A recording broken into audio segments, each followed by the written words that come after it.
नमस्कार विद्यार्थी मित्रांनो. MPSC घटक आणि इतर स्पर्धा परीक्षेची तयारी करणाऱ्या सर्व माझ्या विद्यार्थी मित्रांचं मी आपलं इथं सहर्ष स्वागत करतो. आज इथं येऊन भेटण्याचा मुद्दा म्हणजे फक्त एवढाच आहे की मी गेल्या 2-3 दिवसापासून यूट्यूबवरती जात असताना एक गोष्ट प्रकर्षाने मला दिसली आणि बहुतांश विद्यार्थ्यांचे मला फोन आलेत आणि त्यांच्यावरून त्यांच्या मनात एकच डाऊट होता की सर आम्ही अभ्यास करत आहोत, आमचा अभ्यास होत नाही आहे. आमचा अभ्यास आम्ही करत असताना आम्हाला ते अभ्यास झाल्यासारखं वाटत नाही आहे किंवा आमची स्ट्रॅटर्जी बरोबर नाही आहे किंवा आम्हाला नाही का काहीतरी वेगळं प्लॅनिंग करावं लागणार आहे. कमी वेळेमध्ये आम्ही अभ्यास कसा करायचा, 3च महिना परीक्षेला उरलेले आहेत किंवा आम्ही स्मार्ट वर्क करत नाही असं आम्हाला वाटतं आहे. ह्या सगळ्या या प्रश्न ज्यावेळेला माझ्या कानावरती आलेत त्यावेळेला मला एक गोष्ट इथं प्रकर्षाने जाणवली की यूट्यूबवरचं तो कंटेंट बघून आणि विद्यार्थ्यांच्या ह्या समस्या ऐकून या विद्यार्थ्यांच्या मनामध्ये जो सगळा गोंधळ निर्माण झालेला आहे तो गोंधळ दूर करण्यासाठी हा व्हिडिओ आहे. मुख्य करून सरळ सेवेतून MPSCकडे वळणाऱ्या सर्व विद्यार्थ्यांसाठीचा हा व्हिडिओ आहे. अतिशय काळजीपूर्वक ह्या व्हिडिओला बघून एक गोष्ट तुम्हीच ठरवा की तुम्हाला काय करायचं आहे ते. तर सरळ सेवेतून MPSCकडे जाणाऱ्या विद्यार्थ्यांनी सर्वप्रथम आपल्या मनातून न्यूनगंड काढून फेका की आपण MPSC करू शकत नाही. गेल्या 8-8 वेळेला मेन्स दिलेले विद्यार्थी इथं असतील किंवा राज्यसेवेचे विद्यार्थी असतील किंवा कोणीही असतील, हे कोणीही आपले कॉम्पिटिटर नाही. आपले कॉम्पिटिटर फक्त आपण आहोत, ही गोष्ट तुमच्या लक्षात असू द्या. सर्वप्रथम यूट्यूबवरती गेल्याच्यानंतर हीच गोष्ट तुम्हाला वारंवार सांगितली जाते की तुमचं राज्यसेवेचा ओघ इकडे आलेला आहे किंवा 8-8 मेन्स दिलेले विद्यार्थी आलेले आहेत, हे आलेले आहेत, ते आलेले आहेत, त्याच्यामुळे तुमची स्ट्रॅटर्जी अशी पाहिजे, तशी पाहिजे, हे गोष्ट सांगून त्यांचा कंटेंट विकण्याचा जो धंदा चाललेला आहे, ह्या सगळ्या गोष्टींना तुम्ही समजून घेतलं पाहिजे.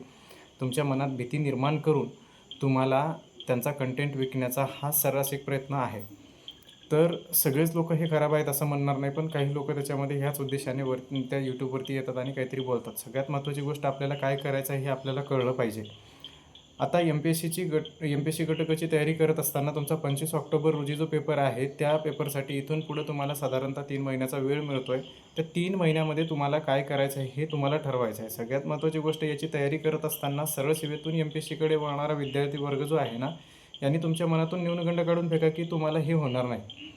काही अवघड नाही आहे. पुढच्या 3 महिन्यामध्ये तुम्ही ऑलरेडी GSचा अभ्यास केलेला असणार आहे. तुमच्याकडे तुम्ही मराठी आणि इंग्रजीचा अभ्यास केलेला असणार आहे. मुख्य परीक्षेचा पहिला पेपर जो आहे तुमचा, तो सहज तुम्ही 60 ते 70% ऑलरेडी करून ठेवलेला आहे. म्हणजे मुख्य परीक्षेची तयारी तुमची बऱ्यापैकी आहे. आणि गणिताची जी क्वालिटी आहे हे प्रॉपर MPSCची तयारी करणाऱ्या विद्यार्थ्यांपेक्षा सरळ सेवेची तयारी करणाऱ्या विद्यार्थ्यांकडेही चांगली असते. आणि त्याला आणखी धारदार कसं करायचं हे तुम्ही ठरवा. कारण चुकीच्या पद्धतीने किंवा ज्या ट्रॅडिशनल मेथड आहे त्याच्यानं गणितं सोडवल्याने तुम्हाला MPSCमधली गणितं तुम्हाला सोडवता येणार नाही.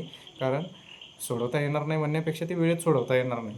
तर इथं गणित हा डिसायडिंग फॅक्टर आहे. गणित बुद्धिमत्ता हा डिसायडिंग फॅक्टर असल्यामुळे तुम्हाला गणित बुद्धिमत्तेचा अभ्यास करत असताना एक प्रॉपर वेमध्ये आणि त्याला चांगल्या पद्धतीनेच धारदार करावं लागेल.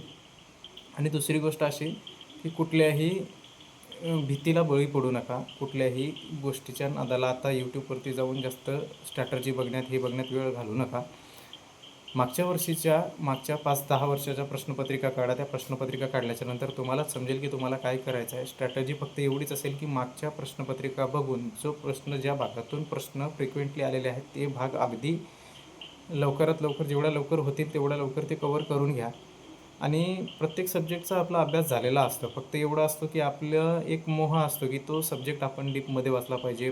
MPSCनं याच्यापेक्षा अवघड प्रश्न विचारला तर माझं काय होणार, हे होणार, ते होणार, याच्यामध्येच आपला वेळ निघून जातो. तर माझी सर्वांना विनंती आहे की सर्वप्रथम तर आपण MPSC करू शकतो. फक्त एक तयारी करण्याची एक मानसिकता आणि तशी जिद्द आपल्या मनामध्ये ठेवा. पुढच्या 3 महिन्याचा वेळ आहे. प्रॉपर प्लॅनिंग करा. यूट्यूबच्या कंटेंटला बळी पडू नका. व्हिडिओ बघण्यामध्ये वेळ घालू नका.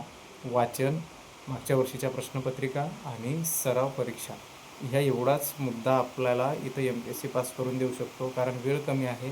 तुम्ही जर कुठलीही बॅच लावली आणि व्हिडिओ बघण्यात वेळ घालवला तर तुम्ही इथं स्पर्धेत टिकणार नाही. ही गोष्ट तुमच्या लक्षात असू द्या आणि कोणाच्याही भीतीला बळी पडू नका. धन्यवाद.